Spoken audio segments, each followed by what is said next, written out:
सरहद के उस पार के इस खास एपिसोड में आप सबको खुशामदीद स्वागत। दोस्तों, जब बात 1947 के बंटवारे और उससे जुड़े खौफनाक फसादात की होती है तो वो तमाम बुरी यादें फिर से ताज़ा हो जाती हैं, जिसे हमारे लोग आज तक नहीं भूल पाए हैं। ये वो दर्दनाक दौर था जिसमें माँ बहन बेटी जैसे रिश्ते महज जिस्म बनकर रह गए। सदियों में संजोए और पीढ़ियों के बनाए रिश्तों को नफरत की छोटी सी चिंगारी ने जलाकर राख कर दिया। ये उस दौर की तस्वीर का एक पहलू है जिसे हमारे पॉपुलर कल्चर ने फिल्में और किस्से कहानियों के जरिए हम तक पहुंचाया है। लेकिन इस तस्वीर का दूसरा पहलू भी है जिसे हम आज अपने इस प्रोग्राम में तलाशने की कोशिश करेंगे, जिससे हमारे इंसान होने का सबूत मिलता है।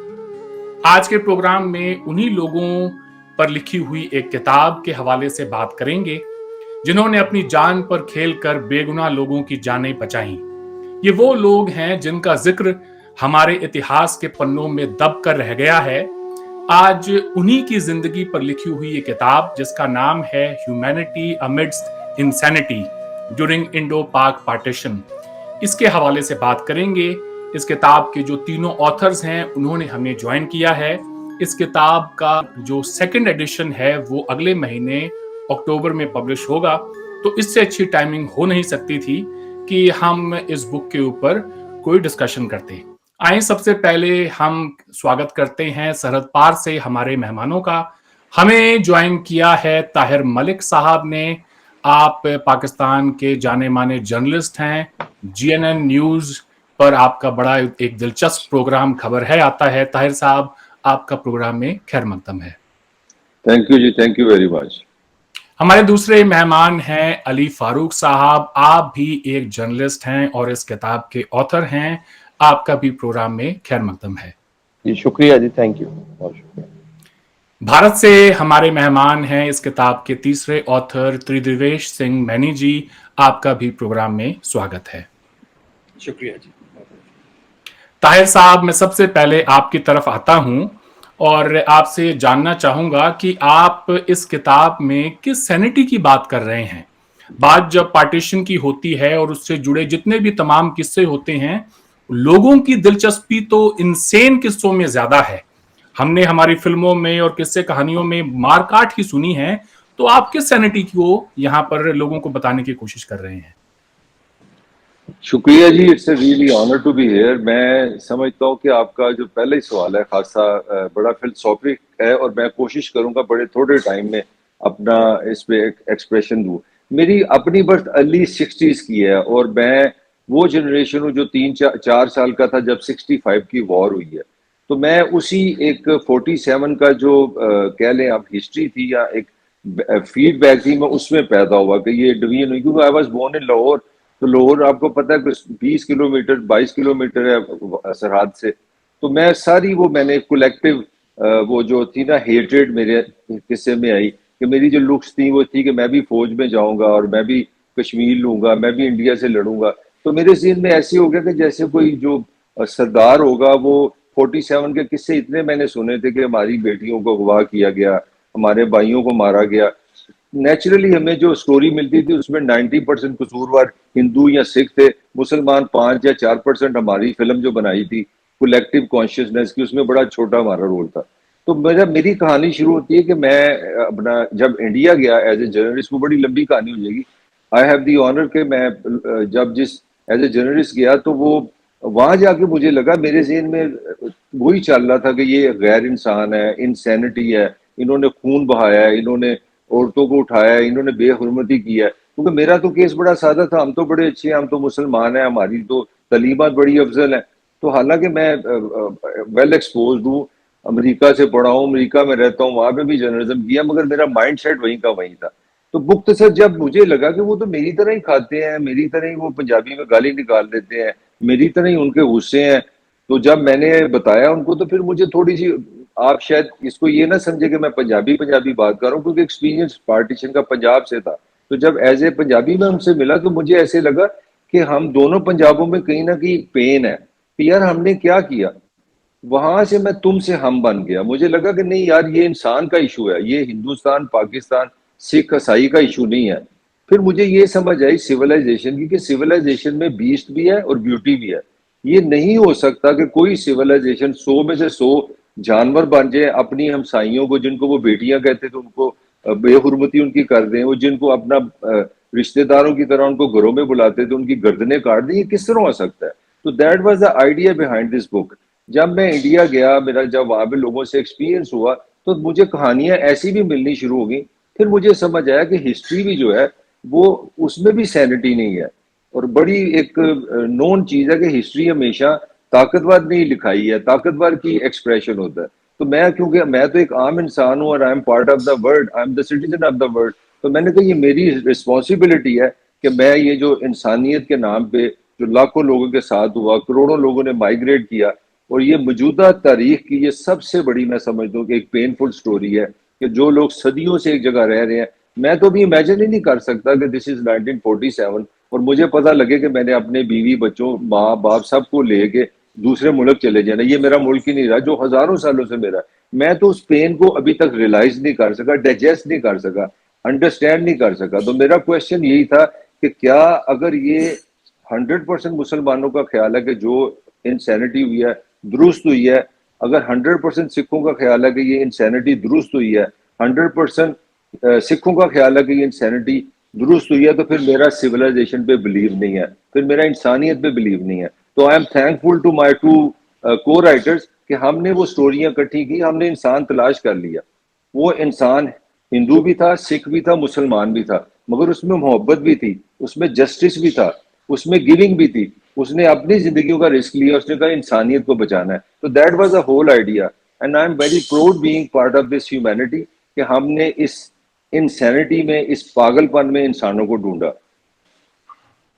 जी त्रि साहब, आपकी तरफ आता हूं। ये किताब जब लिखने का ख्याल आया होगा तो आप तीनों ने एक दूसरे से कैसे राब्ता किया और कैसे आपके दिल में बात आई कि यार हम सबको मिलके, मतलब इंडियन पंजाब के लोगों को, पाकिस्तान पंजाब के लोगों को मिलके एक किताब लिखनी चाहिए और हमें वो नैरेटिव लोगों को बताना चाहिए कि जिससे इस बात का सबूत मिलता हो कि हाँ, उस दौर में लोगों ने मारा एक दूसरे को बहुत, लेकिन उस दौरान भी इंसानियत कहीं ना कहीं जिंदा थी।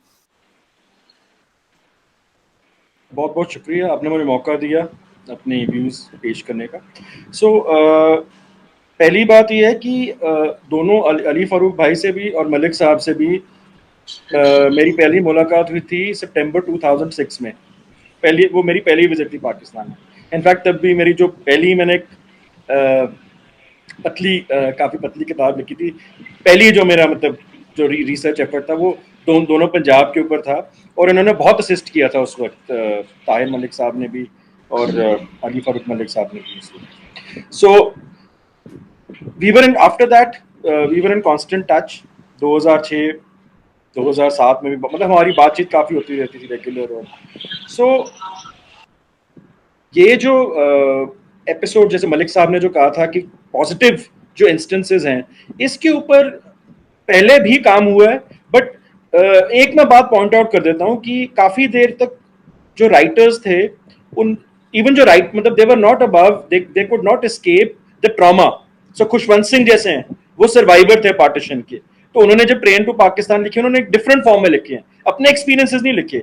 सो जो काफी देर लोगों, ये नहीं था कि ऐसे एपिसोड नहीं थे या लोग बिल्कुल, पर ये बाहर इसलिए नहीं आया क्योंकि लोगों में जो कथासिस करने का भी वो स्टेज आई नहीं थी। अब 2000, अगर आप मिड 2000s के बाद देखें, तब दो बातें हुई। एक तो लोगों में रियलाइजेशन आई कि अगर हमने स्टोरीज ना रिकॉर्ड की तो सर्वाइवर्स जो हैं ये कम होते जा रहे हैं, मतलब दे आर फेडिंग अवे। पहली बात तो ये है। दूसरी बात जो है, जो ट्रॉमा की बात है, लोगों में भी ट्रॉमा धीरे धीरे कम होता गया। They wanted to speak about their experiences. So हमारे को ये आइडिया मिला था कि भी ऐसी इंस्टेंसेस काफी हैं, मतलब कम नहीं है। अब इसके एस्टिमेट्स वेरी करते हैं, पर जो एक बहुत मशहूर सोशोलॉजिस्ट हैं आशीष नंदी साहब, उन्होंने पॉइंट आउट किया कि कई ऐसे हैं इंस्टेंसेस, और उन्होंने भी एक प्रोजेक्ट किया था उस वक्त। सो उसके बाद फिर हमने डिसाइड किया कि एक सिंपल वे में, ज्यादा कॉम्प्लिकेटेड तरीका ना हो, नरेशन का एक मेथड अडॉप्ट करके, जहां पर कि विच इज एज रिप्रेजेंटेटिव, यानी कि we cover different strata, you know, religions naturally automatically सारे कवर हो जाते हैं, रीजन्स भी थोड़े बहुत रिप्रेजेंटेटिव हैं इन दैट सेंस। ये नहीं कि सिर्फ हम या हम जो दिल्ली में जो आए हैं पाकिस्तान से उनके एक्सपीरियंसेस कवर करें, या उस तरफ सिर्फ लाहौर का, हमने रिप्रेजेंटेटिव तरीके से कोशिश की। तो उस लिहाज से कोलैबोरेशन वाज यूजफुल। इन्होंने अली फारूक भाई और मलिक साहब ने इंश्योर किया कि पाकिस्तान में कई जो खास करके पंजाब में जो कई डिस्ट्रिक्ट्स हैं वहाँ पर उन्होंने इंटरव्यूज दी। मैंने भी यहाँ पर लुधियाना, अमृतसर, कई जगह में इंटरव्यूज देने की कोशिश की।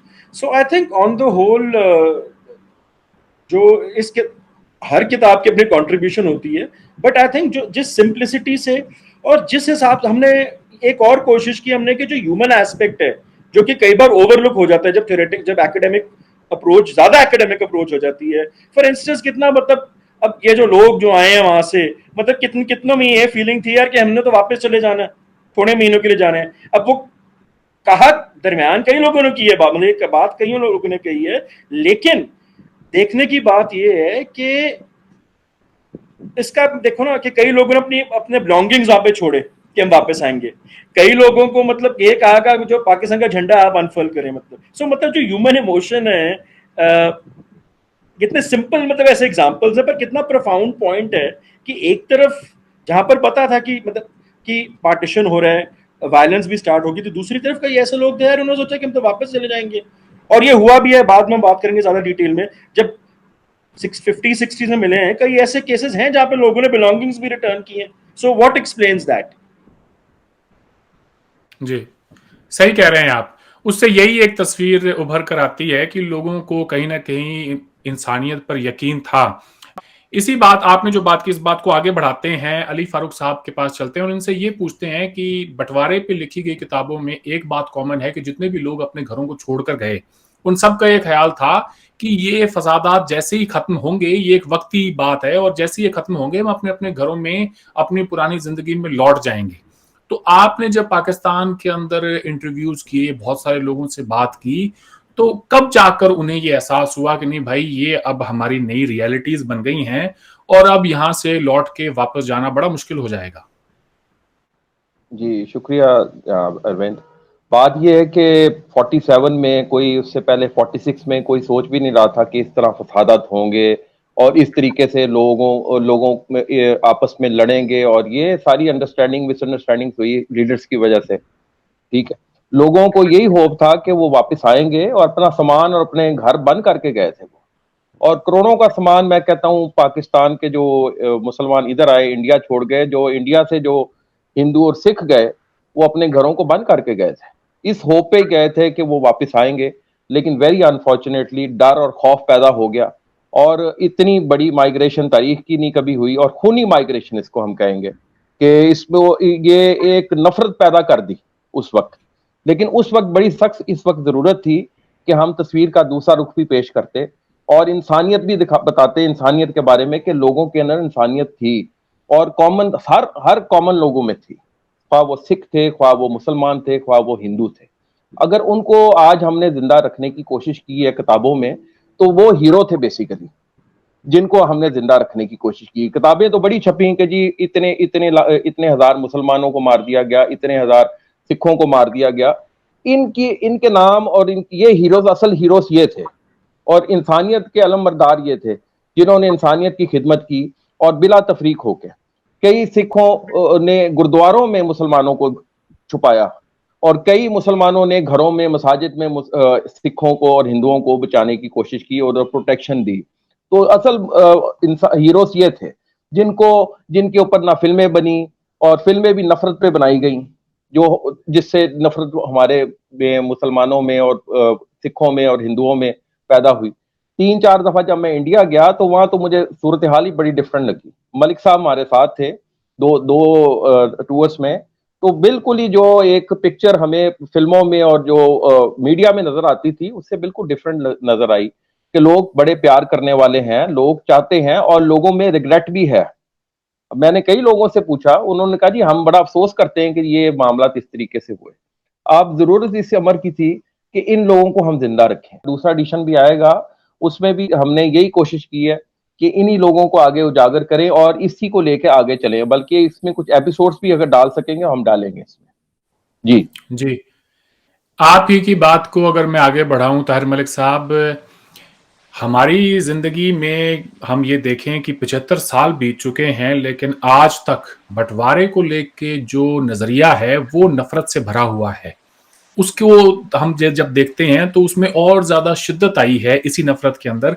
क्या वजह है? अगर हम इसी एक इंडिया के एग्जाम्पल को लेके दुनिया में कहीं और देखें तो बहुत सारे मुल्कों के भी पास्ट में कॉन्फ्लिक्ट्स रहे हैं, मगर वो तमाम लोग आगे बढ़ चुके हैं।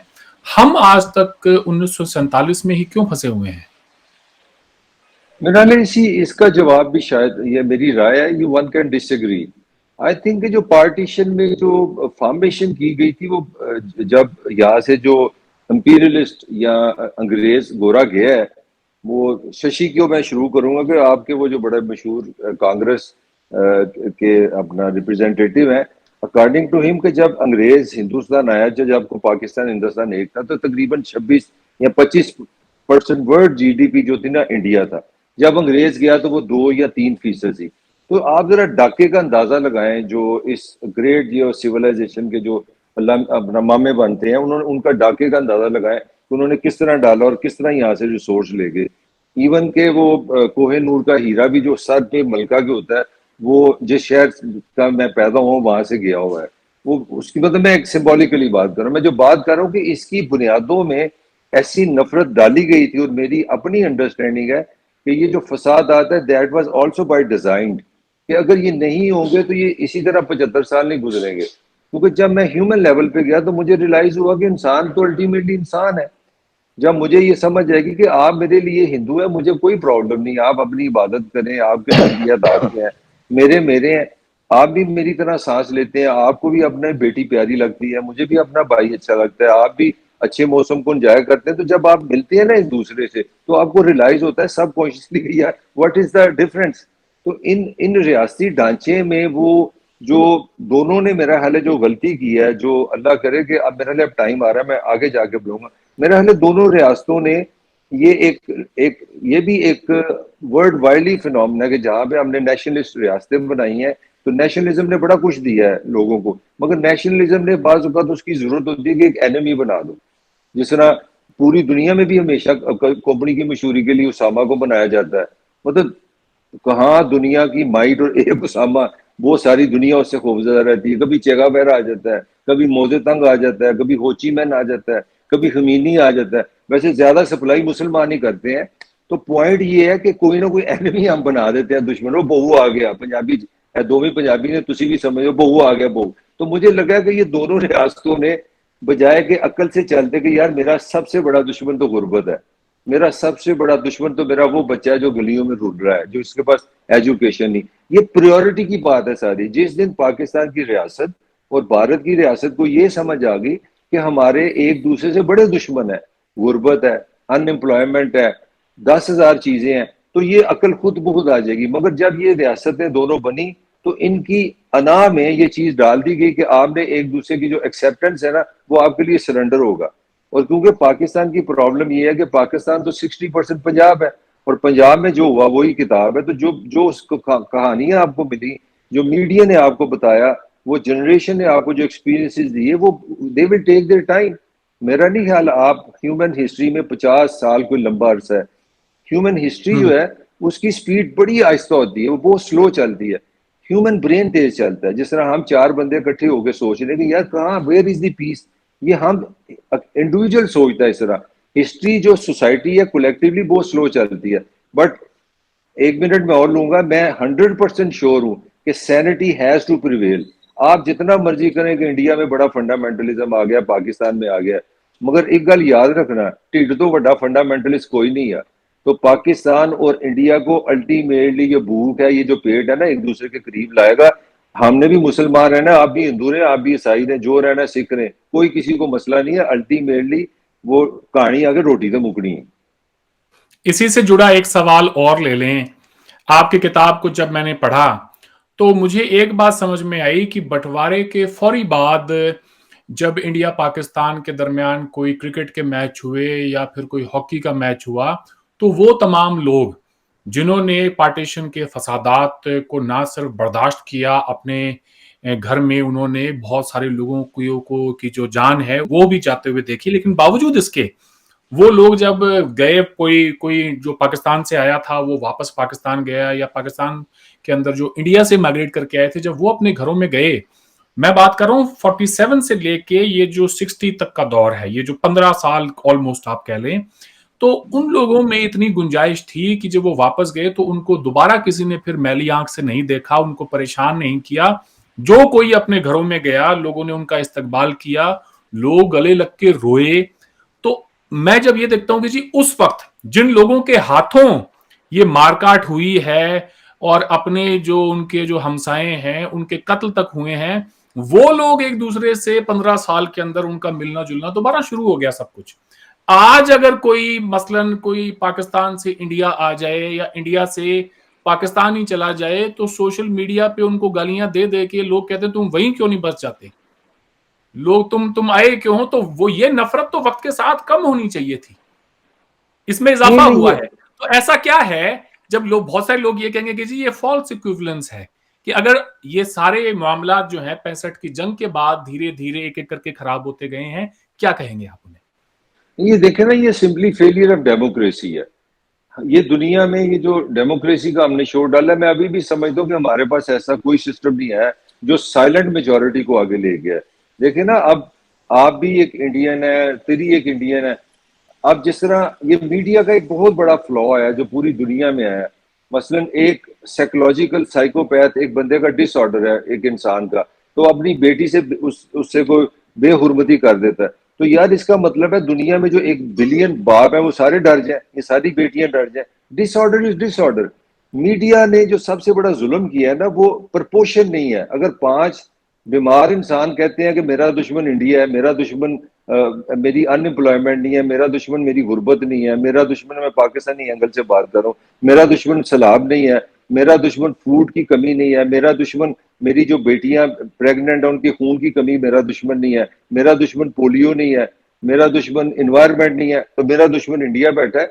तो ये मीडिया क्योंकि बेसिकली एक सेलिंग है, ये भी एक कैपिटलिज्म की एक्सटेंशन है। आई डोंट बाय कि media represent democracy anywhere in the world. Media represent करता है जो पॉलिटिकल और इकोनॉमिक लीड है। तो मैं समझता हूँ अल्टीमेटली जो आप जहां से आप आ रहे हैं ना, मैं उसको मार्केट कहूंगा, वो कहीं ना कहीं सेलिंग है, उसके पीछे ह्यूमैनिटी नहीं है। ह्यूमैनिटी तब भी आएगी जब इंसान इंसान से मिलेगा। When you came to my house, तो मुझे तो एक सेकंड लगा कि you are from different culture, you are from a different country. Did you feel like this? No, not at all. नहीं, बिल्कुल नहीं। क्वेश्चन ये है, सारा जो ड्रामा हो रहा है, जो फ्रॉड किया है, फ्रॉड ये है कि अगर ये रियासतें जिस दिन इनमें सैनिटी है तो उन्होंने ये काम करना है। We don't need anything at all we need human interaction. I love to see India surviving and I will the last man who would like to see Pakistan finish. Pakistan बना है और ये हमेशा के लिए बना है, इसने रहना है, आपने भी रहना है। यार ये कौन सी इंसैनिटी है कि हम सरहदें बना सकते हैं, ऐसे ही रहे, मगर हम जो पॉइंट जिसमें सारी लड़ाई हो रही है, आप सिर्फ ह्यूमन अनाउंस कर दें कि Indian is Indian, Pakistani is Pakistani, Musalman is Musalman, Hindu is Hindu, Sikh is Sikh, let them meet each other. अगर आप मेरी पॉइंट को समझने की कोशिश करें, अगर आप मीडिया से जिसके पीछे पॉलिटिकल और इकोनॉमिक फोर्सेस बैठी हैं, तो फिर आपके सवाल मुझे वैलिड नजर आएगा। जिस दिन इंसान इंसान से मिलेगा, ये क्वेश्चन इनरेलेवेंट हो जाएगा। जो मैंने आपको अपना क्यों किस्सा सुनाया था, इसीलिए सुनाया था कि अल्टीमेटली मेरी अपनी आंख, मेरे अपने दिमाग ने मुझे आंसर दिया। मैं हालांकि एमफिल अमेरिका से किया, मैंने टॉप यूनिवर्सिटी से पढ़ा, अमेरिका में मैंने जर्नलिज्म किया, मेरा वर्ल्ड व्यू है, मैं अपनी तारीफ नहीं कर रहा, मैं बताना चाह रहा हूँ इतने एक्सपोजर के बाद भी मेरा जो माइंड था वो बंद था। मगर जब मैंने अपनी आंखों से चीजें देखा तो दे वर डिफरेंट। तो जिस दिन ये रियासतों को अल्टीमेटली हमारे लोगों की सबकी जिम्मेदारी है, हर दुनिया के सिटीजन की, कि ये इंसानों को इंसानों से मिलने दो। ये मेरा हाल है यूएनओ को ये राइट फंडामेंटल में लाना चाहिए। ये वीजा शीजा जो बकवास हमने कर दी है ना कि अपने कागज चेक कराओ, वो चेक कराओ, this is insult to humanity. जी अली साहब, मैं पहले आपके पास आता हूं, उसके बाद त्रिदेवेश सिंह जी से बात करेंगे। तो आप ये बताएं जनाब कि इस वक्त हमारे यहाँ पे एक बहुत बड़ा नेशनलिज्म का दौर है हिंदुस्तान में। तो इस वक्त जो इंडिया की हमारी मौजूदा सूरत हाल है, उसे आज पाकिस्तान में कैसे देखा जा रहा है? देखिए जी, इंडिया की सूरत हाल जो इस टाइम है, अब देखें, एक बहुत डेमोक्रेसी है, बहुत बड़ी डेवलपमेंट बहुत इसकी हुई है, लेकिन असल चीज है लोगों को एक दूसरे से एक्सेस नहीं है मिलने की। लोगों को अगर आप इजीली वीजा की एक्सेस दें, इजीली मतलब पेपर्स दिखाएं, और वो जिस तरह इंडिया जैसे कनाडा और अमेरिका के अंदर है सूरत। हमारे दोस्त अब थोड़े दिन पहले आए, गुरचरण सिंह साहब आए हैं कनाडा से। 2 दिन पहले मेरी उनसे मुलाकात हुई है। वो कहते हैं देखें, मैं इतना पैसे भी लेकर हम आए हैं पाकिस्तान में सलाब जदगान की हेल्प के लिए, लेकिन मुझे उन्होंने सिंगल वीजा दिया है, मल्टीपल वीजा हमें नहीं देते। अब यही वो चीज है, जब आप इजी नहीं करेंगे एक्सेस एक दूसरे के मुल्कों में रहने के लिए, लोग खुद तजस्सुस है, मेरे ख्याल से करोड़ों इंडियंस हैं जो पाकिस्तान विजिट करना चाहते हैं, उनकी गलतफहमियां मिलने से दूर होंगी। इसी तरह यहाँ से पाकिस्तानियों के लिए भी single visa, police report visa, ये वो चीजें हैं जो दरवाजे बंद करनी है, दरवाजे खोल दें, मुल्कों की आइडेंटिटी रहेगी। हमें कोई इतराज नहीं है जी, इंडिया एक बड़ा मुल्क है, हमें कुछ इंडिया माफ करें मैं आपको रोक रहा हूं, जब इंडिया एक वक्त था पाकिस्तान के अंदर, जो लोग जिनका इलाज वहां पे नहीं हो पाता था, किडनी लीवर के पेशेंट वगैरह बहुत जाते थे हिंदुस्तान इलाज के लिए। आज जब मेडिकल वीजा भी नहीं मिल रहा है, आम टूरिस्ट वीजे की या फिर किसी और वीजे की तो बात ही क्या करें हम। तो फिर मैं ये जानना चाह रहा हूं कि पाकिस्तान में उसे किस तरह से देखा जा रहा है, क्या कहीं पे लोग ये एनालाइज करने की कोशिश कर रहे हैं कि भाई क्या वजह है कि आज हमारे ताल्लुकात इस नहज पे पहुंच गए हैं। देखिए, मेडिकल वीजा भी नहीं मिल रहा। दूसरा, पाकिस्तान इस टाइम सलाबज़दा इलाके पाकिस्तान में है, पाकिस्तान में इस टाइम सब्जियों की किल्लत वगैरह है, तो हमें बड़ा ऑप्शन था कि हम इंडिया से ये लेते हैं, ये इंडिया से हमें प्याज भी बड़ा सस्ता मिलना था, लेकिन हमने प्रेफरेंस दी जी अफगानिस्तान, ईरान को। यही वो चीज है, इनको अपनी पॉलिसीज को सीधा करना होगा। तो जब तक पॉलिसी सीधी नहीं होंगी, ये मामला कैसे चलेंगे। अब ये मेडिकल की बिल्कुल आपने सही बात की है, बड़े हजारों मुसलमान पाकिस्तानी यहाँ से जाके इलाज करवाते रहे हैं। हमें कई चीजों पर आपस में खोल देना चाहिए सिस्टम को बनाने के लिए, और जब तक हम नहीं इसको खोलेंगे आगे मामला कैसे चलेंगे। मेडिकल के लिए भी सहूलत देनी चाहिए इनको। और जी, हेलो, आवाज आ रही है जी आपको? जी आ रही है जी, कंटिन्यू करें जी, आप। मेडिकल के लिए बड़े मसाइल हैं। यहाँ से बहुत से लोग हैं जो अपना उधर जाके इलाज करवाना चाहते हैं। इस सिलसिले में भी बड़ी रिस्ट्रिक्शंस हैं। ये बहुत इसको आसान कर देना चाहिए। खास तौर पे इंडियन गवर्नमेंट को इस पर ह्यूमैनिटेरियन ग्राउंड्स पे सोचना चाहिए कि जी जो मेडिकल की एक्सेस है, वो जो पेशेंट्स हैं जो आते हैं जेन्युइन, उनको बिल्कुल एक्सेस देनी चाहिए वीजा की। बाकी ये नॉर्मल वीजा भी जो विजिटर्स हैं उनको वीजा नहीं दिया जाता। गुरचरण सिंह ने कहा कि जी मैं इंडिया से आया हूं, तो लाखों हजारों ऐसे सिख हैं और हिंदू हैं, वो पाकिस्तान की इस सिलसिले में मदद करना चाह रहे हैं, लेकिन वेरी अनफॉर्चुनेटली कि गवर्नमेंट्स की पॉलिसी ही नहीं है। अब 75 ईयर्स इन्होंने अपने जाया किए हैं, अभी तक पीस के ऊपर वो नहीं आ सके। और अगले कितने अरसा इनको चाहिए इन दोनों मुल्कों को कि ये सोचें इस चीज को कि एक दूसरे के लिए एक्सेस करें, एक दूसरे कितनी लड़ाइयां और लड़नी है। अब तो एटमी ताकत बन चुके हैं। अगर अब भी अगर इन्होंने ये सीरियस ना हुए, मैच्योर ना हुए, तो ये तो फिर खिता तबाह बर्बाद हो जाएगा। हम तो अमन के लिए कोशिश करते हैं। हमारी बुक का मकसद यही था कि पिक्चर्स लोगों को दिखाएं, जो नफरत लोगों में फैली हुई है उसको दूर करें, उनको बताएं कि एक दूसरे की कम्युनिटीज में ऐसे अजीम इंसान भी थे जिन्होंने जानें बचाई, जो खुदा तरस भी हैं और जो ह्यूमैनिटेरियन असल हीरोज ये थे। लेकिन अब गवर्नमेंट्स को चाहिए, लेकिन मैं होपफुल हूं, बीइंग एन ऑप्टिमिस्टिक पर्सन, ये आगे फ्यूचर में ये इनको खोलना पड़ेगा। ये पब्लिक की डिमांड भी आगे आएगी कि इसको आप ये जो डिफरेंसेस को खत्म करें, टेंशंस को खत्म करें। हमारा तो सबसे बड़ी जो ताहिर मलिक साहब ने भी ये भी बताया कि सबसे बड़ा चीज तो हमें गुर्बत से लड़ना है। गुर्बत से आगे हमें लड़ना पड़ेगा। आगे हमारे कई और भी मसले हैं, इनको हम देखें और सरहदों को खोलें, इजी कर दें लोगों के लिए। फिर ये कश्मीर का मसला भी जो पाकिस्तान में है, ये भी काफी हद तक ईज हो जाएंगे, मामला सीधे हो जाएंगे। आप कश्मीरियों के लिए भी उनकी सरहदें खोल दें, ये तेरा मेरा खत्म कर दें, हमारा कर दें इसको यार। इस चीज को करें, अपना विजन को ब्रॉड करें, दिल बड़ा करें, और अपने आप को एक दूसरे को गले लगाएं, और बल्कि एक दूसरे की कम्युनिटीज को माफी मांगनी चाहिए जो उनसे गलती हुई। आएंगे वो पार्ट है अभी, that I will make sure कि एंड में हम करके जाएं। खैर वो बात तो जी, चलें आगे बढ़ते हैं। त्रिदिवेश सिंह जी से बात करते हैं जी, इनसे ये पूछते हैं कि ये एक ऐसी जगह पे बैठे हैं कि एक तरफ अगर हिंदू अक्सरियत आबादी है हिंदुस्तान की, तो दूसरी तरफ पाकिस्तान में जो है 20-25 करोड़ के करीब मुसलमान हैं। तो सिख आज एक तो ये कहेंगे इनकी जो जियो स्ट्रेटेजिक लोकेशन है कि दोनों के बीच में एक पुल का काम कर सकते हैं, दोनों कौमों को मिलाने में, दोनों मुल्कों को मिलाने में। तो मैं जानना चाहता हूं त्रिदिवेश सिंह जी, आप ये बताएं, इस वक्त जब करतारपुर साहब जैसा एक ऐसा कॉरिडोर खुला है जिसको एक कॉरिडोर ऑफ पीस कहा जा रहा है, तो सिख कौम इस वक्त भारत और पाकिस्तान के दरमियान वो जो गैप है जो आ गया है पिछले 75 इयर्स में, उसको ब्रिज करने में क्या रोल अदा कर सकती है? देखिए, सबसे पहले तो आपने बहुत जो करतारपुर साहब का जो आपने बात की है, मैं इस पर ही आ रहा था कि जब हम कहते हैं कि पीपल टू पीपल कांटेक्ट कम है, अब आप पिछले कुछ महीने देख लीजिए।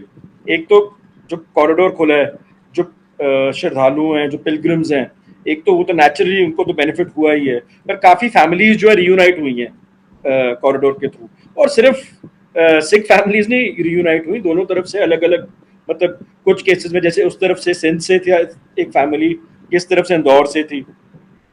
सिमिलरली कुछ क्रिश्चियन फैमिलीज थी दोनों तरफों से जिनकी जो रियूनाइट हुई हैं। सो ऐसे करके करतार, एक तो वो बहुत इंपॉर्टेंट है कि रियूनाइटिंग ऑफ फैमिलीज। दूसरी बात ये हुई है कि जो रियूनाइटिंग ऑफ फैमिलीज है, उसने एक और बहुत इंपॉर्टेंट मुद्दा उठा दिया है, ये जो अली भाई कह रहे थे 75 ईयर्स का, कि एटलीस्ट आप ओवर 75 ईयर्स के जो लोग हैं उनके लिए आप वीजाज ईज आउट करें। सो ये बात है। और एक और मैं जो बात कहना चाह रहा था कि जो मलिक साहब ने बिल्कुल ठीक बात की थी कि 75 ईयर्स कोई ज्यादा टाइम नहीं होता। मतलब इस 75 ईयर्स में भी होप, ऐसे फेजेस आए हैं। अब हम एक बिल्कुल ही नकार दें कि 75 ईयर्स में बिल्कुल नहीं, मतलब कभी होप आई, ऑप्टिमिज्म आई, सो वो भी गलत बात है। अप्स एंड डाउन्स रहे हैं। हाँ, ग्राउंड रियलिटीज में जैसे ये कह रहे थे कि बॉर्डर्स की जो है ग्राउंड रियलिटीज, हर रीजन में, हर खित्ते में ग्राउंड रियलिटीज। अब वेस्ट में कहते हैं जी open borders, porous borders, landing जो भी है, एक ट्रंप आता है और सब कुछ हिल जाता है। बिल्कुल ओपन बॉर्डर्स का जो नैरेटिव ग्लोबली मतलब हिला हुआ है। In fact on the other hand, इस वक्त ग्लोबली जो करतारपुर साहब का मॉडल है in terms of open borders, in terms of openness, ये ग्लोबल मॉडल बन सकता है दोनों तरफ से। मैं ये नहीं कह रहा कि इंडिया बेनिफिट करे या पाक, साउथ एशिया एक मॉडल दिखा सकता है कि यार जब दुनिया भर में इंसानिटी है, ये जो जैसे जो वीजाज हैं, बात होती है डेपोटेशन की, इमिग्रेंट्स के खिलाफ क्या बातचीत होती है, साउथ एशिया फिर भी थोड़ा पॉजिटिव डायरेक्शन में जा रहा है। करतारपुर साहब की बात हो रही है, easing out of visas for people over the age of 75, at least जो नैरेटिव चल पड़ा है, ठीक है। और सो मैं एक बात कहना चाहूंगा कि थोड़ा बहुत जो इवन जब हम बात करते अच्छे तल्लुकात की, मेरे हिसाब से ये जरूरी नहीं है कि अगर कोई मान लो इंडिया से पाकिस्तान जा रहे हैं, पाकिस्तान से इंडिया जा रहे हो, पीसनिक बन जाए, या वो कहे, उसको एटलीस्ट मिलने दो, खुद जज करने दो भी उसकी क्या व्यू पॉइंट है। थोड़ी बहुत जो प्रॉब्लम है, इवन जो पीस एक्टिविस्ट हैं, एक एजेंडा जो है वो बेस्ड ऑन ग्राउंड रियलिटीज होना चाहिए। फॉर इंस्टेंस अभी आप क्लियर जो 2-3 बातें हुई हैं, जैसे जो मेडिकल वीजाज हैं या people over the age of 75 जो अपने पुराने घर, वो होना चाहिए एजेंडा। अब हम कहें जी सारे बिल्कुल एकदम इतना कॉन्फ्लिक्ट रहा है और ऑल ऑफ अ सडन आप चेंज, वो नहीं होता, वो किसी भी सिचुएशन में नहीं होगा। सो पीस का भी जो मेरे हिसाब से पीस, ये वो सारी, ये तो जज, मतलब जो टर्म्स है ना, इन अ वे जैसे कहते हैं ना, लोडेड टर्म्स हैं। जज, you get into judgment, there should be a normal relationship. Why can't India and Pakistan have a normal relationship like any two other countries have? If somebody wants treatment, आप इसी में थोड़ा सा extend करें, क्या वो स्टिकिंग पॉइंट्स हैं जिनकी वजह से हम नॉर्मलाइजेशन की तरफ बढ़ नहीं पा रहे हैं, और उन्हें अब हमें क्या कोई नए जाविये से उन चीजों को देखना चाहिए?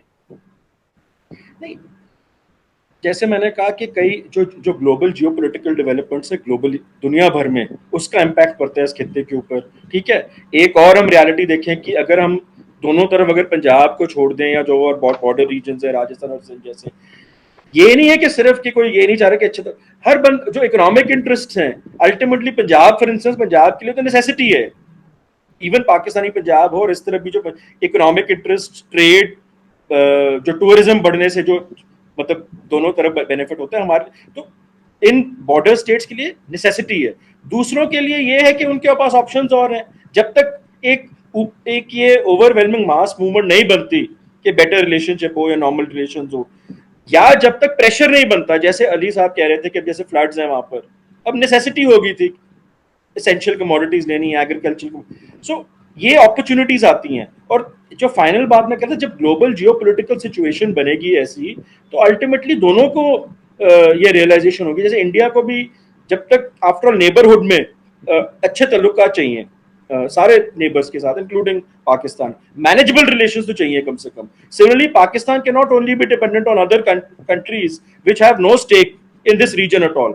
सो जियोपॉलिटिकल सिचुएशन जब ऐसी बनेगी, irrespective of, I mean I am not getting to political बातें जो भी है, वो एटलीस्ट कई एरियाज जैसे होंगे जहां पे कोऑपरेशन जरूरी हो जाएगी। एक जो आपने सवाल पूछा था सिख कम्युनिटी का, बिल्कुल ठीक बात है आपकी, सिख कम्युनिटी ब्रिज बन सकती है, बट सिख कम्युनिटी जो जियोपॉलिटिकल जो डिस्प्यूट्स हैं उसके बीच में फुटबॉल नहीं बनना चाह रही। मतलब कई बार क्या हो जाता है कि जो जियोपॉलिटिकल इश्यूज हैं उसमें कॉम्प्लिकेशंस आ जाती हैं, फिर सिख कम्युनिटी के लिए बहुत कॉम्प्लेक्स सिचुएशन हो रहा है। सिख कम्युनिटी थोड़ी इसकी वजाहत करें, क्या कहना चाहते हैं कि हम फुटबॉल नहीं जैसे बनना फॉर चाहते? इंस्टेंस बहुत सारे लोगों के नजदीक जैसे कंफ्यूजन करतारपुर कॉरिडोर जो है, ये रिलीजियस पॉइंट ऑफ व्यू से बहुत इंपॉर्टेंट है, पीपल टू पीपल कॉन्टैक्ट से बहुत इंपॉर्टेंट है, बट कोई भी और अगर अपना एजेंडा पुश करना चाह रहे हैं इसके थ्रू, विज़िवी द सिख कम्युनिटी, या उनको एम्ब्रॉयल करना चाह रहे हैं अपनी पॉलिटिक्स में, वो प्रॉब्लमैटिक है एनी साइड। सो जो सिक्योरिटी जो सिक्योरिटी की पॉलिटिक्स है, या जो भी है, उसमें फिर प्रॉब्लम हो जाती है। एक सॉफ्ट पावर की तरफ से सिख कम्युनिटी डेफिनेटली एक ब्रिज है इंडिया और पाकिस्तान के बीच में। उसके बियॉन्ड फिर थोड़ा बात जो नैरेटिव बिल्कुल बदल जाते हैं। सही। एक बात आप तीनों से मैं जो समझा हूं कि जी हमें बॉर्डर्स को थोड़ा सा ओपन अप करना चाहिए, पीपल टू पीपल कनेक्शन बहाल करें, लोगों को मिलने दें, गिव देम ब्रीदिंग स्पेस, ताकि फिर जो है वो आगे के मामला जो भी हैं वो लोग खुद देख लेंगे। तारिक मलिक साहब, इंडियंस और पाकिस्तानी जब किसी बैरून मुल्क में उनकी मुलाकात होती है तो जी बड़े गर्मजोशी से एक दूसरे से मिलते हैं, एक ही साथ उठते बैठते हैं, खाते पीते हैं, सब कुछ है, बड़े अच्छे दोस्त होते हैं। वापस अपने अपने मुल्कों में जाके और ये उन्हें पता नहीं किस किस्म की आग लग जाती है कि जी वो एक दूसरे के बहुत ही ज्यादा अगेंस्ट बात करनी शुरू कर देते हैं। इसकी क्या वजह है? देखिए, वो फिर बात आ गई ना, मैंने कहा कि नेशनल स्टेट ने कुछ फ्रूट्स हैं और कुछ उसकी प्राइजेस भी हैं। ये मेरा ख्याल है ये ह्यूमन थोड़ी सी मैं इसको कहूँगा शोर की कमी है। ये जिस तरह मैंने बताया कि मैं जब छोटा था, ये एक पाकिस्तानी है, मेरे लिए न्यूयॉर्क इतना बार सुना है, लंदन इतनी दफा सुना है, गिफ्ट वहां से आए हैं। मैं अब अमेरिका ऐसे ही है जैसे मोहल्ला है मेरे लिए तो न्यू जर्सी न्यूयॉर्क साथ साथ ही है। मुझे अभी आप पता है, मैं आपको बता देता हूँ कि हाईवे 195 किधर है। हाईवे 1 से अमेरिका शुरू होता है, जिसपे मैंने 10 दफा गाड़ी चलाई कैलिफोर्निया में। तो पॉइंट क्या है? पॉइंट ये फिर वो दूरी है। जब आप लोगों को मौका देंगे, जब वो आप एक दूसरे से मिलेंगे और उनके आप इंटरेस्ट जब एक दूसरे से बना देंगे, तो वो एक दूसरे के करीब आ जाएंगे। ये जो हमारा, मैं बार बार फ्लॉ कह रहा हूँ, ये हमारी रियासतों के अंदर एक फ्लॉ है 47 से। और मेरा ख्याल है कि सैनिटी यही है कि इसको जल्द अज जल्द दुरुस्त कर लिया जाए, और उसका बड़ा आसान फार्मूला है। मैं आप इंडिया में तो जी वो कैसे किया जाए उसकी निशानदेही करें। उसकी निशानदेही है कि इंडिया ने अभी रिसेंटली उनकी छोटी सी बैटल हुई है, 64 की चाइना के साथ बैटल हुई है, मगर ट्रेड $100 बिलियन से ज्यादा है। चाइना और थाईलैंड का एक अजीब जंगो जदल है, हर वक्त लड़ाई लड़ने मरने को तैयार होते हैं। वो भी स्पीकर अमेरिकन भी वहां ही हुई थी, मगर ट्रेड जारी है। अब पाकिस्तान को आप जितना मर्जी कहें जी कि पाकिस्तान बड़ा सख्त है, ये है वो है, तो कॉरिडोर किसने खोला है? पाकिस्तान ने खोला है। तो कहने का मतलब है कहीं कहीं जुजवी तौर पे सैनिटी है, मोहब्बत भी है, और एक अंडरस्टैंडिंग भी है कि यार ये फॉरएवर नहीं रह सकता। मेरा ख्याल है कि ये लेक्चर या लोगों को पब्लिक ओपिनियन का इशू नहीं है, ये रियासती ढांचे का इशू है, स्ट्रक्चर का इशू है कि वो एक दूसरे को अपने लार्जर इंटरेस्ट में, मतलब मैं थोड़ी सी पॉलिटिकल भी बात कर दूं, मुझे लगा है कि आज भी इंडिया के इलेक्शन में पाकिस्तान बहुत बड़ा इशू होता है, जबकि पाकिस्तान में ये इतना बड़ा इशू नहीं रहा India. To be very honest with you, I am not at a competition with you. 2019 के इलेक्शन में यकीनन, क्योंकि उससे एक महीने पहले ही पुलवामा का अटैक हुआ था, और ये बात आपकी बिल्कुल ठीक है कि 2019 के इलेक्शन में ये फैक्टर था, पाकिस्तान बहुत बड़ा फैक्टर था। उसके बाद अब मुझे नहीं लगता कि वो अपॉर्चुनिटी जो है या उस किस्म की चीजें बार बार होंगी। उससे पहले तो नहीं था। हिंदुस्तान की तारीख है मोदी साहब के आने के बाद तो नहीं शुरू हुई ना, उससे पहले का भी एक दौर है साहब। नहीं अच्छा है ना, मैं यही आर्गूमेंट कर रहा हूँ ना कि अगर आप अकल से चीजें नहीं सीखेंगे तो ਅਸੀਂ पंजाबी लोग हैं तो पंजाबी जैसी कहने में जुतियां पहनती हैं, फिर तुम जुतियां पहनी तो तुम समझ दो। अब पाकिस्तान के आज के पाकिस्तान में जो मैं हेल्दी से कह रहा हूँ, मैं डिप्रेस नहीं हूँ, हेल्दी है कि पाकिस्तान का इशू इस वक्त सैलाब बना हुआ है, गवर्नेंस बना हुआ है, गुर्बत बना हुआ है। तो जो मर्जी India India is the 5th largest economy of the world. I know India is rising anything, but I equally know कि दुनिया में सबसे ज्यादा गरीब लोगों की जो तादाद है वो इंडिया में है, सबसे ज्यादा वर्किंग बच्चे जो अब्यूज है वो इंडिया में है। तो हमने एक पैकिंग कर ली है हर नेशनल स्टेट्स ने, एक जगह उन्होंने अपने आप को अमेरिकनाइज कर लिया, नीचे गुर्बत है। तो मैं यही मेरी पोजीशन ना पाकिस्तानी है ना इंडियन है, मेरी position citizen of the world है। मैं समझता हूँ कि ये रियासतों को समझना चाहिए कि बजाय नेगेटिविटी एक दूसरे से देखने के फायदे की बात देखो कि what Pakistan can offer to us and Pakistan should see what India can offer to them. और जो अपने अपने तुम्हारे कंसर्न है उनको प्रोटेक्ट करो, मगर एक दूसरे के बेनिफिट को तो समझ लो। तो मैं आपको अश्योर करता हूँ जिस दिन इन रियासतों में सैनिटी आएगी ना, people will respond very very positively, ये मेरा बिलीव है।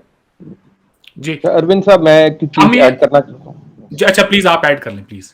इसमें। तो एक ये चीज है कि दोनों मुल्कों को ट्रीटी कर देनी चाहिए कि 10 साल के लिए वो अपनी ट्रीटी करें कि हमने तजारत करनी है, हमने कोई लड़ना नहीं है और इसको तजारत को फरोग देना है। दोस्ती होगी तो जो बाकी मसले हैं आउटस्टैंडिंग वो भी दोस्ताना माहौल में फिर हल हो।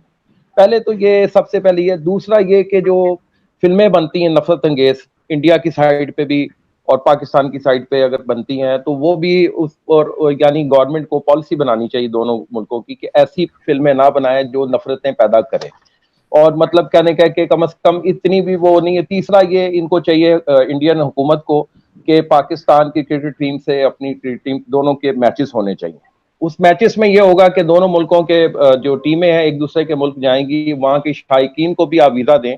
जैसे 2005 में 4 में भी इन्होंने वीजे दिए थे आम लोगों को और बड़ा अच्छा जस्टर बना था, हालात बड़े बेहतर हो गए थे मुशर्रफ साहब के दौर में जब वो मसला दोस्ताना माहौल बन रहा था। तो ये चीजें खोलने की जरूरत है। तीसरा, तजारत खोलें।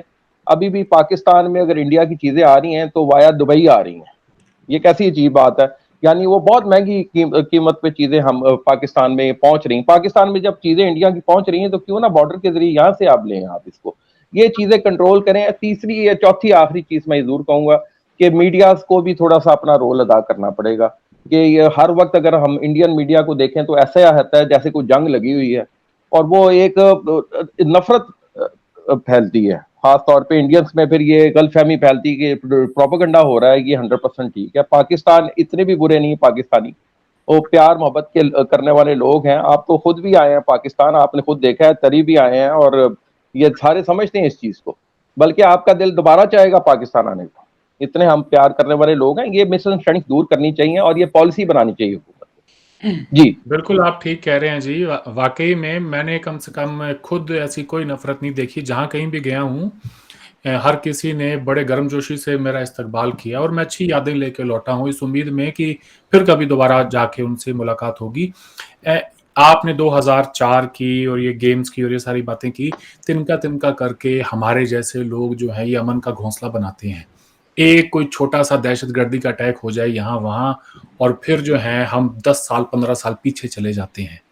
तो क्या आपको लगता है कि अब वक्त आ गया है, तरमिल साहब से मैं आपसे पूछ लेता हूँ, क्या आपको ऐसा लगता है कि कोई वक्त आ गया कि हम कोई अंडरस्टैंडिंग बनाएं कि एक दूसरे के यहाँ पे जो एक पाकिस्तान में टर्म इस्तेमाल की जाती है जी नॉन स्टेट एक्टर्स का काम है, ये नॉन स्टेट एक्टर्स क्या भला होती हैं? जब आपके मुल्क से कोई जाए शहरी तो फिर सवाल तो उठता ही है। हिंदुस्तान की तरफ से और कोई कंसर्न नहीं है, मैं पॉइंट ब्लैंक आपको बता दूं, यही एक कंसर्न है कि जी दहशतगर्दी बंद हो जाए तो सब ठीक हो जाएगा।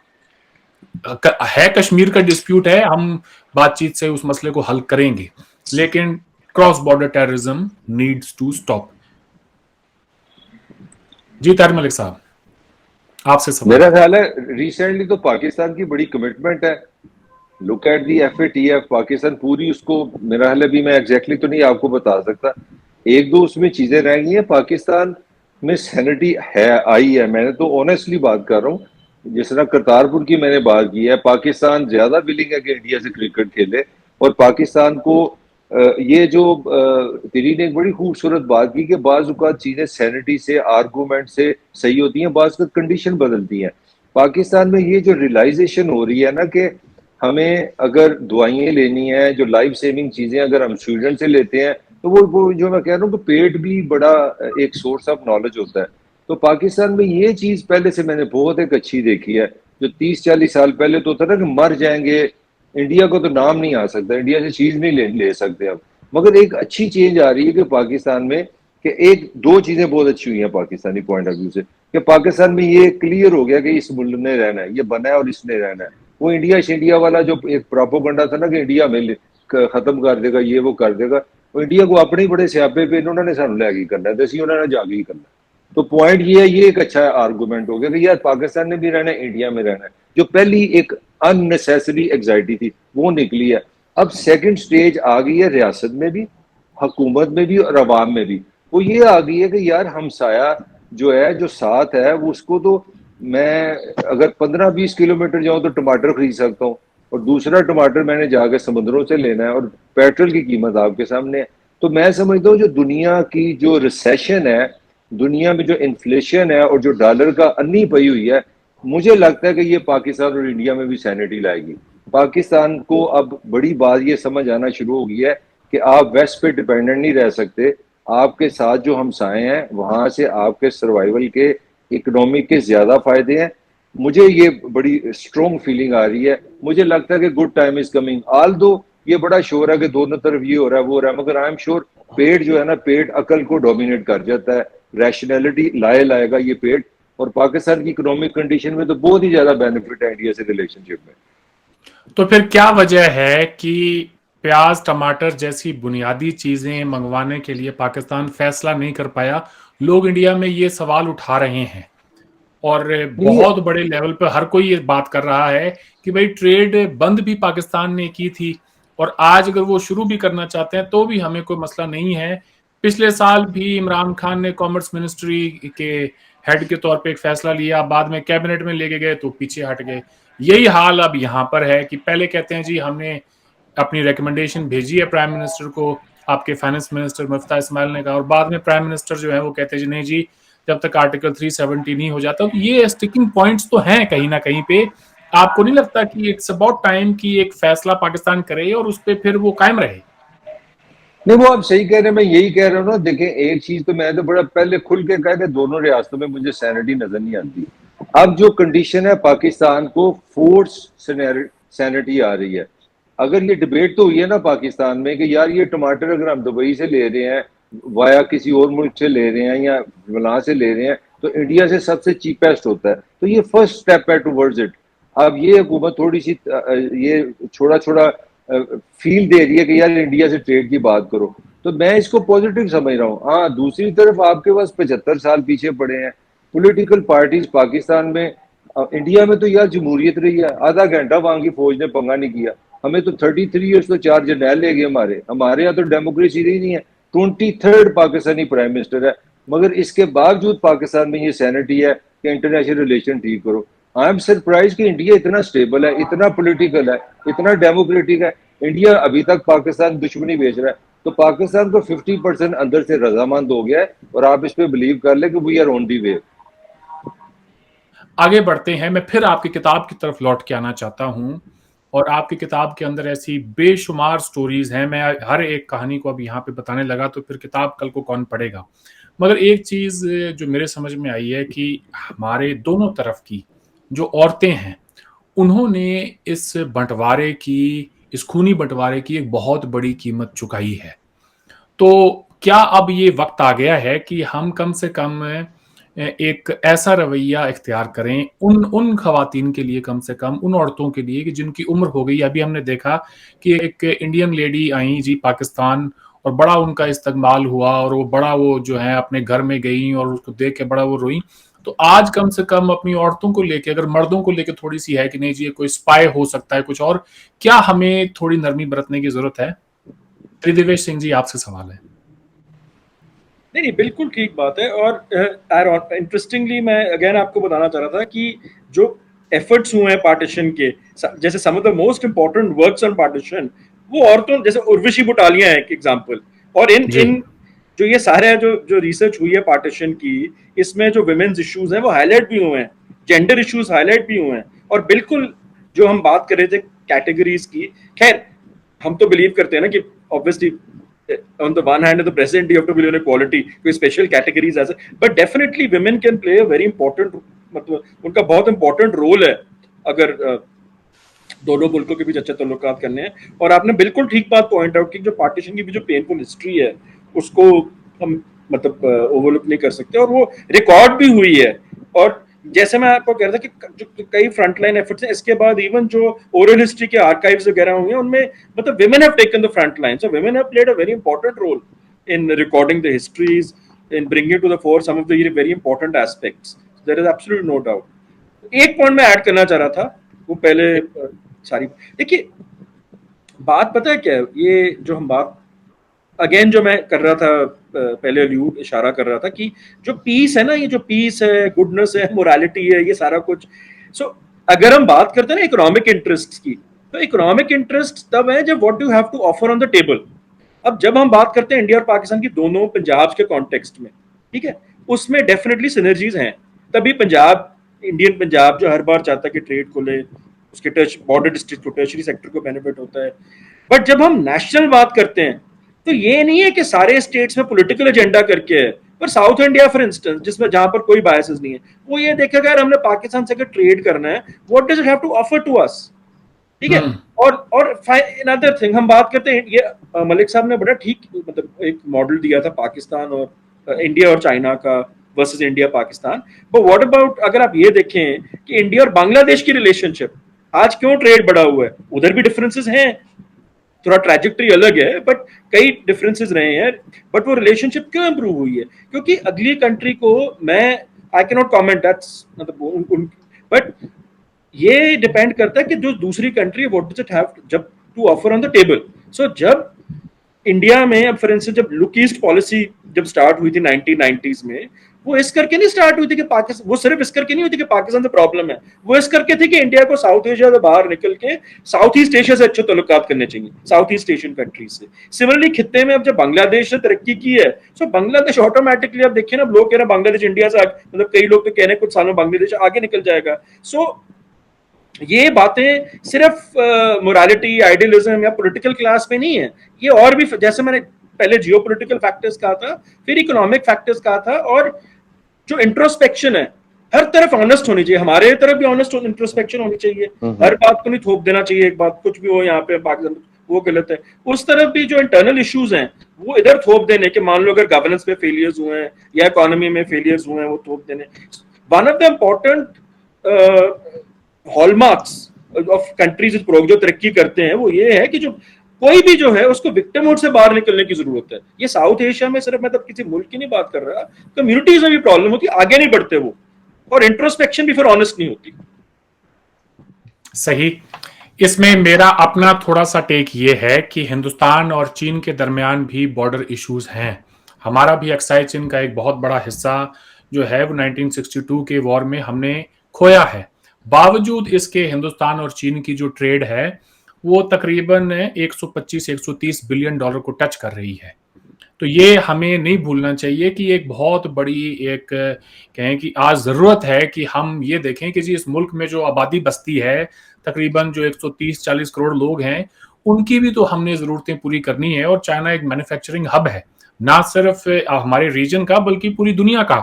तो हम कैसे उनसे अलग थलग पड़ सकते हैं। ठीक वैसे ही कश्मीर का तनाज़ा मैं समझता हूँ पाकिस्तान को एक दफ़ा उसको साइड लाइन पे रख के और ये देखना चाहिए कि ये बड़े सगीर अगर एक घर है तो उस घर का जो हिंदुस्तान एक आंगन है, इसमें पाकिस्तान हो या कोई भी छोटे छोटे हमारे छोटे जो भी हमारे स्टेट्स हैं, आप जब अपने कमरों से बाहर निकलेंगे तो भाई इवेंचुअली आपने आंगन में ही आना होता है। तो कल्चरली अगर आप देखें, मैं वैसे बात कर रहा हूँ, कल्चरली इंडिया का जो एक पॉपुलर कल्चर है वही पाकिस्तान का है।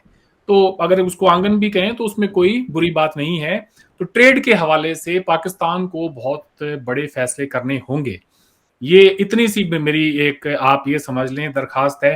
पहली दफा आज हम मिल रहे हैं तो मैं चाहता हूं कि हम कोई मुस्बत पैगाम यहां से देकर जाएं। आपकी किताब को जब मैंने पढ़ा तो बड़ी खुशी भी हुई कि आज के ज़माने को देखते हुए 75 साल पहले जो मुआशरा था उनमें कितनी ज़्यादा रवादारी थी, वो एक दूसरे का कितना एहतराम करते थे। इंदिरा कठपालिया की जो स्टोरी है इसके अंदर, वो बड़ी ज़बरदस्त है जी कि नॉन हलाल मीट हिंदुओं के त्योहारों पर वो भेजते थे।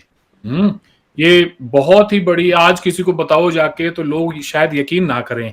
फिर हिंदू औरतों का भी बुर्का पहनना, इसका मज़हब से कोई ताल्लुक नहीं था, बल्कि ये देखना कि भाई किस मुआशरे के अंदर हम जिंदा हैं, आसपास लोग कैसे हैं, और उसके ऊपर किसी का एतराज भी नहीं करना। और फिर ये कि जब उनके घर को लूटने वालों को पता चला कि जी ये घर किसका लूटा है हमने, तो वो आए और उन्होंने सामान सारा का सारा लौटा के चले गए। देखें, आज ये स्टोरीज अगर किसी को बताएं, लोगों को यकीन ना हो कि हमने ठीक है। घर किसका लूट लिया है, क्या उनकी फैमिली का रुतबा था, उन्होंने क्या कुछ उस मुआशरे के लिए किया था, उनके जो फादर साहब वहां पे बहुत बड़े एजुकेशनिस्ट थे। तो ये सारी बातें बड़ी मैटर करती हैं। फिर चौधरी जहूर इलाही की बात आती है, तो जी वो एक वड़ाइच जाट हैं, तो वो मालविंदर सिंह जी की वहां पे उनकी कोई रिश्तेदारी में शादी थी, तो वहां वो जाते हैं, तो पता चलता है जी कि सामने वाले जो हैं, वो लड़की वाले जो हैं, वो वड़ाइच हैं।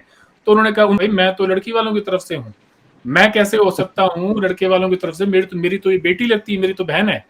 आज देखें, आज एक जमाना था कि जब गांव के अंदर जो आपकी बहन बेटी है वो साझी होती थी, वो पूरे गांव की होती थी।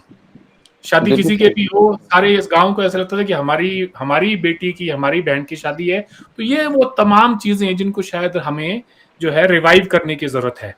ऐसी बहुत सारी इसमें दिलचस्प अपने एनेक्डोट्स हैं, किस्से हैं, जिनको लोगों को पढ़ने की जरूरत है। आपकी किताब को पढ़ते वक्त मैं बड़ा जज्बाती हो गया था जी, बड़ी खुशी हुई ये देख कर कि उस वक्त के लोगों में कितना शऊर था। तो मैं चाहता हूं कि जाने से पहले एक एक करके त्रिदिवेश सिंह जी, पहले मैं आपके पार्टिंग कमेंट्स लेना चाहता हूं, प्लीज। देखिए, पहली बात तो ये है कि जैसे हमने पहले भी कहा था कि ये हमने 2008 में लिखी थी, तो इसके बाद में एक बात सबसे पहले तो मैं कहना चाहूंगा, इसके बाद बहुत अच्छा काम हुआ है, इसी पार्टीशन में बहुत ज्यादा काम हुआ है, और ये इस इशू को भी हाईलाइट किया गया है। तो पहली बात तो ये है, मतलब दूसरों को बहुत चाहे डायस्पोरा हो, चाहे साउथ एशिया में हो, और डायस्पोरा सोशल मीडिया के आने से भी पार्टीशन पे काम, और मतलब हम सोशल मीडिया के बारे में नेगेटिव्स की बात कर रहे थे, पॉजिटिव्स भी बड़े हुए हैं पार्टीशन के कॉन्टेक्स्ट में भी। स्पेसिफिकली किताब के कॉन्टेक्स्ट में आई थिंक, जैसे मैंने पहले कहा था कि जो स्टोरीज की जो नरेशन है, अब जैसे फॉर इंस्टेंस कुछ केसेस में, जैसे आपने कहा था, अली भाई ने कहा था कि रिलीजियस प्लेसेस को यूज किया गया। कई केसेस में जो मैंने कहा कि लोगों को मतलब बिल्कुल उन्हें अपने जो बिलोंगिंग्स थे वैल्यूबल वो छोड़ गए और उन्होंने सोचा वो वापस आएंगे। कई केसेस में वाकई लोग मिले भी हैं 50s में, और उनको एक्चुअली लोगों ने रिटर्न की, मतलब जो उनके पड़ोसी थे या दोस्त थे या जो भी थे, उन्होंने रिटर्न मतलब वापस भी किए चीजें। सो वो है। और जो सबसे आई थिंक इम्पोर्टेंट बात, अपार्ट फ्रॉम द स्टोरीज, जो बात उठती है, जो सवाल उठता है सबसे जरूरी, वो यही है कि हमने काफी हाईलाइट किया किताब में भी, भाई अगर आप यार पार्टीशन के 5-6 साल बाद मिलके आप आराम से मिल रहे हो, तो फिर क्या मतलब इतना ये सवाल कि पार्टीशन बेसिस है हेट्रेड का दोनों कंट्रीज के बीच में, ये भी थोड़ा सा इनकम्प्लीट सा रह जाता है। पहली बात ये।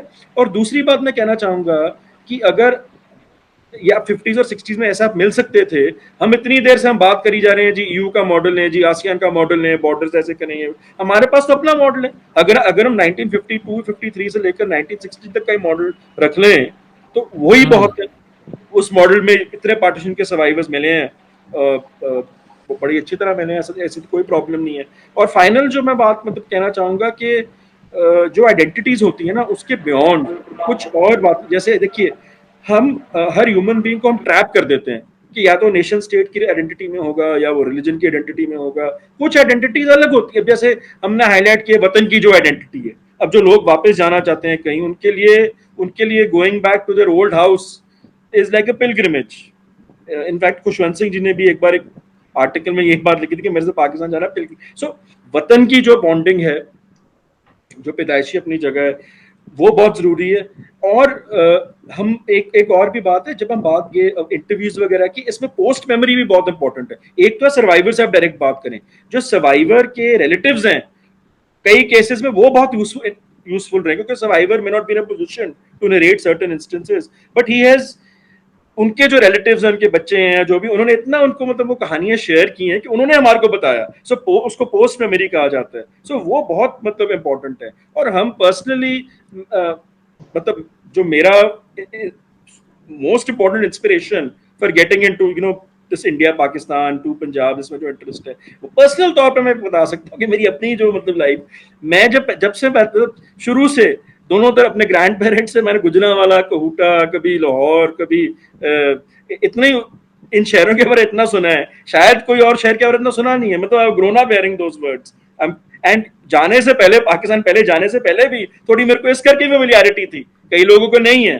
सो ये हमारे बीच में जितना मर्जी हम कर लें, अब हमारे ऊपर ये मैच्योरिटी कितनी है हमारे में कि हम बैलेंस कर सकें कि ये जो नॉस्टैल्जिया है और जो रियल वर्ल्ड की जो पॉलिटिक्स है या जो चेंजेस हैं, हम कैसे उसको नेविगेट करके आगे बढ़ें और एटलीस्ट अगर आइडियल सिचुएशन नहीं बना सकते, थोड़ा बहुत हम नॉर्मलाइजेशन की तरफ तो जाए कम से कम। थैंक यू जी। एक बात जो मैं यहाँ पे हाईलाइट करना चाहता हूँ और जो कि बहुत जरूरी है, उस पे हमारे दोनों पाकिस्तान से जो मेहमान हैं उनका भी ओपिनियन लेंगे कि जी अमृतसर के अंदर एक पार्टीशन म्यूजियम खुला है, मैंने खुद उसको विजिट किया है और उसके अंदर कंट्रीब्यूट करने वाले लोग इंडिया के भी हैं, पाकिस्तान के भी हैं। हमारे आप सबके दोस्त डॉक्टर इश्तियाक का भी वहां पे जो बड़ा जिक्र है, उनके काम को भी बड़ा हाईलाइट किया गया है, आपने भी अपनी किताब में उनकी बात की है काफी हद तक।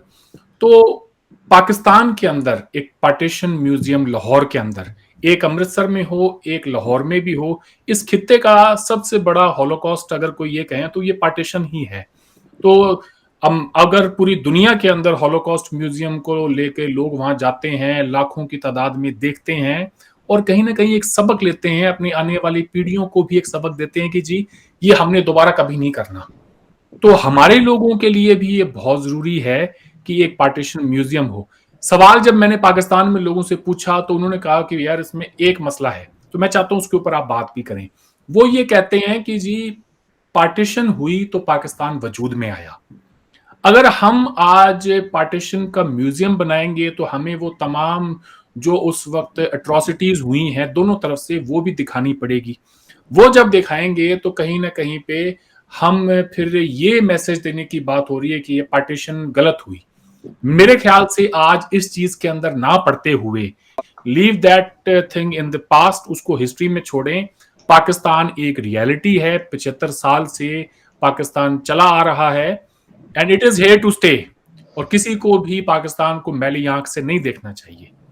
तो मैं ये आप दोनों से पूछना चाहता हूं, कितनी बड़ी ये कोई ऐसी कोई बात है कि जो अगर कोई हम करें भी तो पाकिस्तान के अंदर अनफॉर्चुनेटली इस बात को मानने वाले लोग बहुत कम हैं। What would it take to convince people कि आप लाहौर में पार्टीशन के ऊपर कोई म्यूजियम बनाएं? तारिक मलिक साहब आप बताएं। अब लॉजिकल आप बात कर रहे हैं, देखें हिस्ट्री जो है वो एक रियलिटी है, हिस्ट्री कोई फेक या स्टेज नहीं हुआ। और मेरा ख्याल है कि जो थोड़ी सी फिलोसॉफिक बात है, जो सच है उसमें एक स्ट्रेंथ होती है। पाकिस्तान को भी ये मतलब पाकिस्तान की मुस्लिम आइडेंटिटी पे किसी को इतराज नहीं है, पाकिस्तानी बल्कि बड़े प्राउड हैं भी मुस्लिम। और बल्कि पाकिस्तान को तो एक एक्स्ट्रा एडवांटेज है, मतलब कि एक पाकिस्तानी, जिस तरह मैं अगर लाहौर में पैदा हूँ तो मैं तो जब दुनिया में जाता हूँ तो मेरा बेटा अपना जो अमेरिका में रहता है तो मैंने उसको स्पेशली कहा, मैं कहा यार जो फायदे पाकिस्तानी को वो दुनिया में शायद किसी को नहीं है। कहता वो किस तरह? मैं कहा तुम ईरानी से मिलोगे वो भी तुम्हारा कजन है, अरबी से मिलोगे वो भी तुम्हारा कजन है, सिख मिलेगा तो तेरा भरा बन जाएगा। तो मैं कहा you must know to speak Punjabi. मैंने उसको अपने बच्चों को पंजाबी इसलिए सिखाई है, बड़ी मैं कमर्शियल बात कर रहा हूँ। तो पाकिस्तान देखे ना, मल्टीपल आइडेंटिटी भी कोई इश्यू नहीं है। मैं एक ही वक्त में बाप भी हूँ, बेटा भी होता हूँ, भाई भी होता हूँ, दोस्त भी होता हूँ, टीचर भी होता हूँ, हमारी मल्टीपल आइडेंटिटीज होती है। मगर सबसे बड़ी जो बात है, जो इस किताब पे मैं कंक्लूड करूंगा, जो आप म्यूजियम की बात कर रहे हैं, जो मैंने कोशिश की, हम्बल कंट्रीब्यूशन की, मेरे दोस्तों ने भी कंट्रीब्यूशन की, हमने ये कहने की कोशिश की कि सारी आइडेंटिटियों के बावजूद हमारी एक आइडेंटिटी है, वो हम इंसान है और हमने एक दूसरे का ख्याल रखना है, एक दूसरे के फायदे के लिए फायदा लेना भी है, देना भी है। यही क्रक्स है इस किताब का।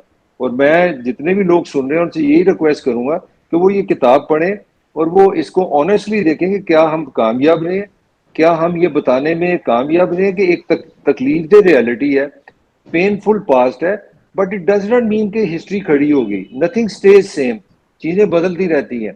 तो हमें भी वो म्यूजियम भी बनाना चाहिए, वो किताबें भी लिखनी चाहिए, हमें फिल्में भी बनानी चाहिए, हमें चीज़ों को प्रिजर्व करना चाहिए, नॉट बिकॉज कि हम फासले बढ़ाएं, हमें इसलिए ये सारी चीज़ें बनानी है कि हम आने वाली नस्लों को ये बता सकें कि at the end of the day हम सारे इंसान ही हैं और इंसानों ने मिलजुल के रहना है। यही हकीकत है और यही सदियों की हकीकत है और ये किताब भी उसी एक सिलसिले की कड़ी है। और अगर उसमें म्यूजियम बनता है तो मेरा ख्याल है आज शायद कोई कुछ लोग पसंद ना करें, but I am very very optimist in a very near future majority in Pakistan will vote for the museum and they would agree with the idea कि हमें अपना पास प्रिजर्व करना चाहिए और ऑनेस्टली करना चाहिए। उसमें जो सच है वो आने वाले लोगों की अमानत है और उनके लिए हमें सेव करना चाहिए। जी, पहली बात तो ये है कि जी म्यूजियम बिल्कुल बनना चाहिए। यहाँ लाहौर में ऑलरेडी अजायब घर बन चुका है, वहाँ म्यूजियम बनाया है जहाँ ब्रिटिश दौर की सारी चीजें सब कुछ दिखाया है। तो पार्टीशन जो एक रियलिटी है उसका म्यूजियम भी बनना चाहिए और सारी नवाजरा तो उसकी बड़ी हिस्ट्री प्रिजर्व करें और आने वाली नस्लों को बताएं। इनको तो पता ही नहीं आगे आने वाली नस्लों को ये पार्टीशन कैसे हुई थी, उसके पॉजिटिव नेगेटिव जो भी चीजें हैं उसकी रियलिटी दिखाएं।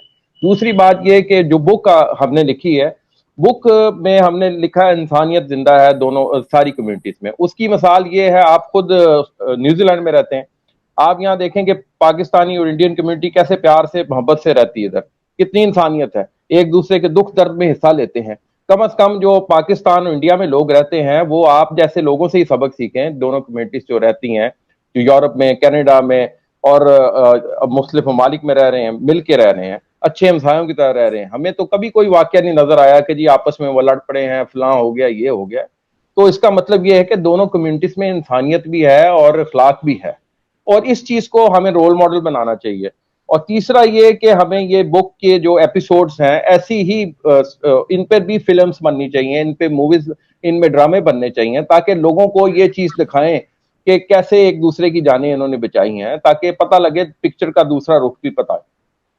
जी बिल्कुल ठीक कह रहे हैं जी, इन कहानियों के ऊपर भी फिल्में बननी चाहिए। वैसे बड़ी हैरानी की बात है, जब कुछ साल पहले मैंने पाकिस्तानी फिल्म करतार सिंह देखी थी तो पहले तो मुझे यकीन ना हो कि भाई ये फिल्म पाकिस्तान में कैसे बन सकती है, और वो भी सदर अयूब का जो दौर था लेट 50s का, उस दौरान ये फिल्म बनी। जिसने नहीं देखी वो यूट्यूब पे मिल जाएगी आज भी, तो कोशिश करें कि बड़ी थोड़ी लंबी फिल्म है लेकिन यही इंसानियत की जो हम सारी बातें कर रहे हैं तो वो उसमें सारी चीजें दिखाई गई हैं। करतार सिंह फिल्म का नाम है।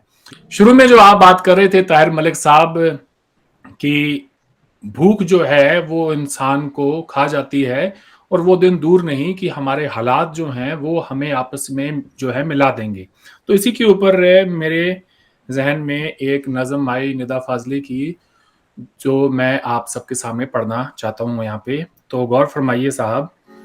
हर एक घर में दिया भी जले अनाज भी हो, हर एक घर में दिया भी जले अनाज भी हो, अगर ना हो कहीं ऐसा तो एहतजाज भी हो।